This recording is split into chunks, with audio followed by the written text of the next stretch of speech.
On voit régulièrement passer dans les journaux que la van life séduit chaque année de plus en plus de personnes. Eh ben, c'est tout à fait vrai et franchement, ça se comprend.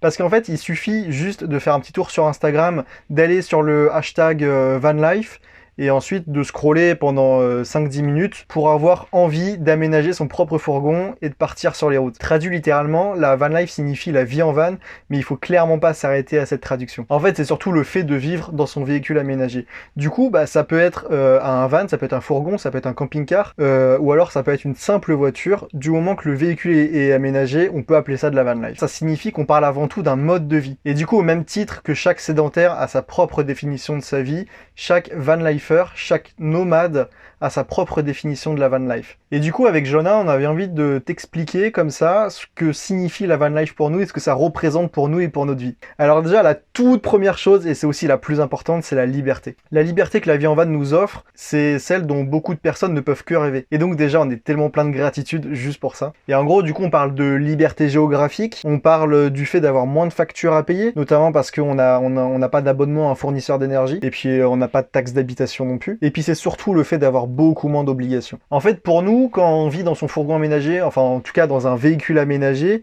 on peut réaliser nos rêves tout en voyageant dans le monde entier, et ça sans stress, enfin sans stress entre guillemets. Et du coup, voilà, pour nous, c'est ça, notre première définition de la vie en van, enfin en tout cas, le premier pilier de notre définition de la vie en van, c'est la liberté. Ensuite, si on pouvait rajouter un point à la définition de la van life, ça serait la simplicité. En fait, la vie en van, elle se veut simple parce que tu vis dans un tout petit endroit et du coup, automatiquement, ça dépend des personnes, mais en tout cas, tu deviens naturellement minimaliste. Et d'après certaines études, un mode de vie beaucoup plus minimaliste permet de faire baisser la pression artérielle, de réduire les risques de maladies, de migraines et de maux de tête, et permet également d'améliorer la santé dans son état global, quoi. On vit pas encore à 100% dans notre fourgon aménagé, mais en tout cas, on accroche complètement à ce principe de la simplicité. Et d'ailleurs, pour nous, une vie simple, c'est aussi ne pas profiter de la plupart des luxes que les autres personnes ont. Et surtout manger des aliments de base, mais sans tomber dans le truc du mec extrêmement bobo qui veut faire la morale à tout le monde. Mais juste, voilà, manger des aliments de base et éviter le plus possible tous les produits qui sont extrêmement transformés. Ensuite, troisième point de notre définition de la van life, c'est l'aventure. En fait, ce qu'on adore avec la vie en van, c'est qu'elle est complètement imprévisible. Déjà, t'as jamais la même vue, et puis surtout, tu peux pas trop prévoir. Par exemple, tes plans, ils peuvent changer en fonction de la météo, de tes rencontres, ou même de tout simplement ton mood du moment. En gros, si tu veux, il y a des jours où tout va bien se passer, tu vas faire des rencontres qui vont complètement changer ta vie. Et puis il y a aussi des jours où rien ne va, et où par exemple, bah, je sais pas, tu vas tomber en panne, et potentiellement, ça va peut-être mettre fin à ton aventure. Et du coup, bah, le matin, finalement, quand tu te réveilles, tu sais jamais trop à quoi t'attendre, tu sais jamais ce qui va se passer dans ta journée. En tout cas, tu peux pas en être sûr à 10 000%, et du coup, bah, nous, c'est ça qu'on adore. En quatrième point, il y a les rencontres. En fait, ce qu'il faut savoir, c'est que la communauté des van lifers est une communauté qui est constituée dans sa grande majorité de passionnés et de personnes qui sont toujours prêtes à te venir en aide. Et d'ailleurs, dans cette communauté, dans ces communautés, tu trouveras probablement des compagnons de voyage avec qui tu feras un gros bon bout de chemin. Du coup, si on récapitule, pour nous, la van life, c'est liberté, simplicité, aventure et rencontre. Bon, c'est vrai que la van life permet de partager de super bonnes valeurs, mais il y a aussi de très nombreux inconvénients, et c'est tout à fait normal parce que sans ça, bah, notre vie serait complètement plate et ça serait pas drôle, quoi. Dans notre deuxième point, j'ai dit que la van life, ça correspond à une vie simple, mais une vie simple n'est pas du tout la même chose qu'une vie plate et sans problème. En fait, la vie en van réserve aussi son lot de problèmes et de challenges, et il y en a vraiment beaucoup. Pour en donner quelques-uns, tous les soirs, il faut trouver un spot. Il faut aussi avoir du sang-froid de temps en temps pour faire face à la police, parce que des fois, tu vas te réveiller et puis sur ton pare-brise, tu vas voir que tu as une amende. Ensuite, ce qui est compliqué aussi, c'est de tout faire pour ne pas trop attirer l'attention. Alors ça, je sais qu'il y a des gens qui s'en foutent royalement, mais pour nous, c'est super important. D'autant plus qu'on a un van qui est quand même tout bleu,